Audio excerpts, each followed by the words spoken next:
Hey guys, welcome to Shane's Shed. A little while ago I changed out the CV shafts in my Disco 3 because this one was quite worn.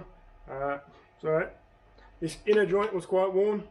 And I mentioned back then that I was going to open it up and have a look. So that's what we're going to do in this video. Should be nice and quick. I'm just going to rip that boot off and split it, and we'll see what we find.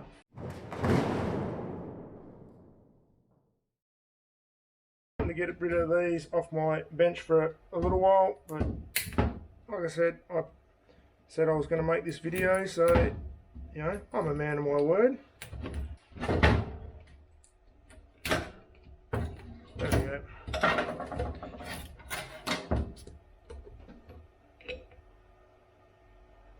That looks yummy.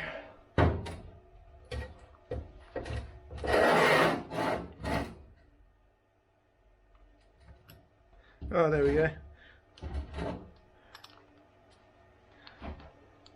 Which I might just swap cameras, I think. Okay, last video didn't turn out too well, but there we go. That's the flog roller. So there's not much left of that really. The other two, no movement. They're all pretty good. Both of those. No issues there, but yeah, like I said, that was the problem, which is kind of interesting, I think. I wonder if there's anything there that's any leftover metal or anything, but it's nice. Actually got a bunch of water, or yeah, all the guts of it's all